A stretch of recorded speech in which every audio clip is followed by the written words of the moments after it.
Hey, 6th grade, I hope everyone's doing well. I feel like I haven't talked to you all in a really long time, which leads me to my next point, which is our Google Meets. They are the same time, but the days have changed. So we are still going to do 10:30 to 11, but we're going to be doing it on Wednesdays and Thursdays now. So I think on Thursday, I'm going to do a little Jeopardy game for everybody. So come on, hop on, get some review in. We'll be doing surface area and volume and all that stuff. So yeah, it'll be some good fun review for everybody.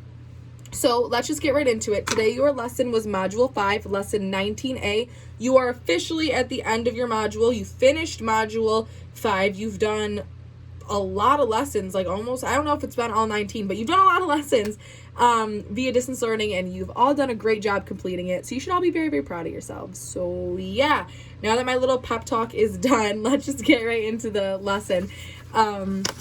So this is applying surface area and volumes to aquariums. So this is all about aquariums. So if you have an aquarium, this could kind of relate to some real life stuff. So this is some cool stuff to know. So let's just get right into it because we kind of have a lot to cover today. So for the opening exercise, it was kind of a little review, and it said to determine the volume of this aquarium. So it gave you this aquarium right here. It gave you the length and the width and the height. So in order to do that, you use your formula V. Sorry, there we go. V equals length times width times height. So I did V equals 20 times 10 times 12. When you multiply those three numbers together, you get 40 inches cubed. And I got my inches because that's what was labeled right there. So that's how I got my my label for it. And now we're doing a little modeling exercise using ratios and unit rate to determine volume. So it says, using the table below, determine the rate of gallons per cubic inches. So for your number 1 on the chart, you were missing cubic inches. So you had to figure that out. So what I did is I just took my cubic inches and I divided it by gallons. So I took 200, and you could have done this with any of the ones on the table. I just chose the first one that I saw, and that was 462. So I took my 462, I divided it by 2, and when I did that, I got 231, which was my answer for right here. And as you could see, if you were to take the 1,155 inches, which was right here, and then divide that one by 5, you would have got the same answer. So that's just going to show you how you could have used any of these and it would have given you this answer. So that's what I did for that one, to find the answer of the missing part on the chart. And then the problem under it says determine the volume of the aquarium. So what I did was I took my 231 inches cubed and I divided it by 1 gallon, and then I said that equaled 2,400 inches cubed, and then I put it over an amount of gallons, which I didn't know, so I did a question mark for it. So that's kind of what it looks like, and then I just divided the top and bottom by 231. And this little squiggly sign right here looks kind of weird. It's not exactly an equal sign. It means that it's like approximately equal or about equal to. So I said that it was about equal to 10.396 gallons. So I just kind of estimated it, and I just said about 10 gallons. I left out the decimal, and I just said it was about 10 gallons. So that's what I did for that one. Now for exercise 1, it gives us this picture of the aquarium, and it said, let's see, it's the same, it's going to be the same dimensions as the one right here that we have right here, except for this part, I just put a question mark right here because we're going to need to find the height. So for exercise 1A, it says determine the volume of the tank when filled with 7 gallons of water. So I took my answer from this part right here, and I did 231 inches cubed divided by a gallon, and then I multiplied both the top and the bottom by 7, and when I did that, as you can see, here's my setup, multiplied top and bottom by 7. When I did that, I got 1,617 inches cubed. So that is what I got for this one. Now for the next one for B, it says work with your group to determine the height of the water when Jamie places 7 gallons of water in the aquarium.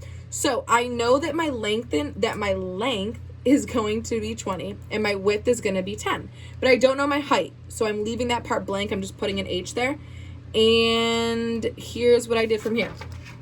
So I wrote out my formula. I said V equals 20 times 10 times H.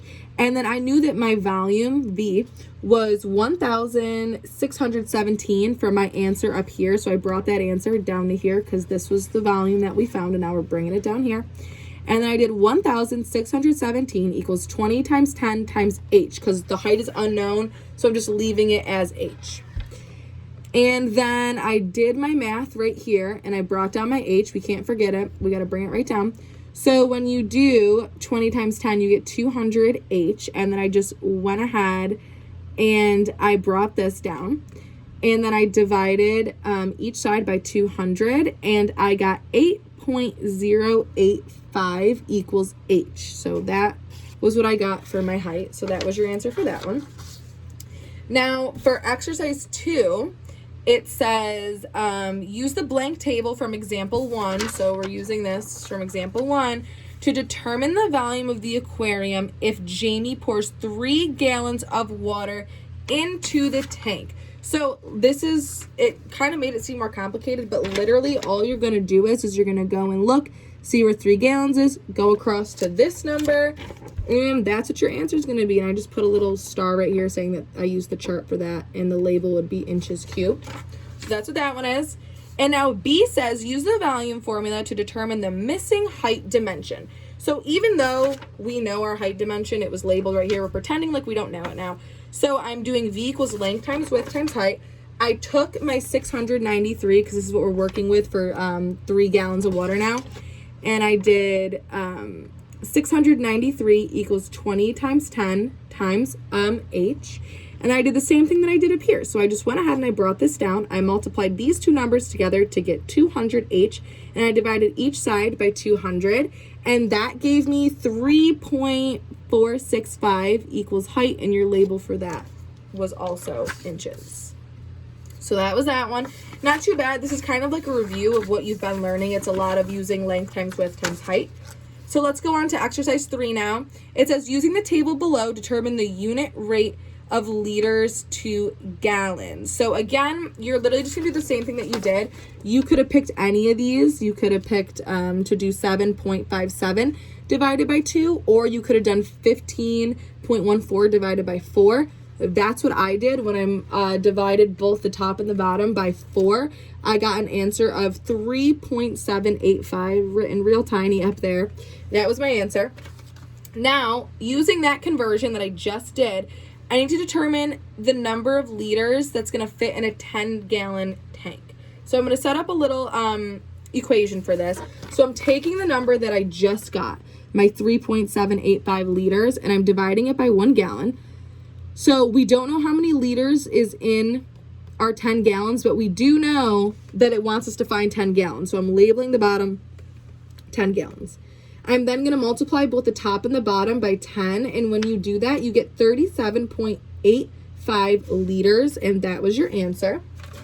And now for C, it says the ratio of the number of centimeters to the number of inches is 2.54 to 1. What is the unit rate? So literally all you would do is just divide 2.54 divided by 1, and you would just get 2.54 as your answer. Pretty simple.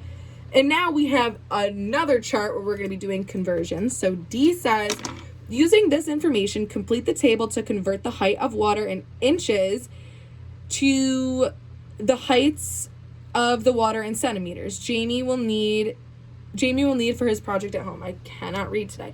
So our table gives us the height.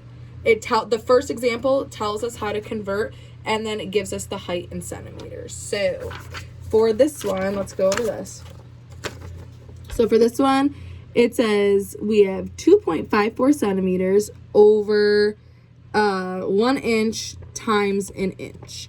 So here's what I'll be doing for this one. I'm going to be, and the times an inch is coming from this right here. So so whatever you're multiplying at the end, it's going to come from this row right here. So I'm going to be taking for this one, I'm taking my 2.54 centimeters, I'm dividing it by 1 inch, and then I'm multiplying it by 3.465. And then when you do that, you get 8.801. I'm doing the same thing, 2.54 centimeters divided by 1 inch times 8.085. And then that is going to give me 20.5359. And then again for this one, you're just going to be doing the same thing. 2.54 centimeters divided by 1 inch times your number that's right here, which is 11.55. And then when you multiply that all together, you get 29.337. So that's how you did that one. And now for exercise 4, you're going to be working with surface area. So again, something that we've been working with for a pretty long time now. The equation that you're going to use for this one, it says that you're going to be using the dimensions. You're going to be using the same dimensions that is in this one right here. So these are the dimensions that we're looking at. So this one, for my formula, I'm going to do surface area equals 2 length times width plus 2 length times height plus 2 width times height, okay? So I'm going to do 2 20 times 10 plus 2 20 times 12 plus 2 10 times 12, okay?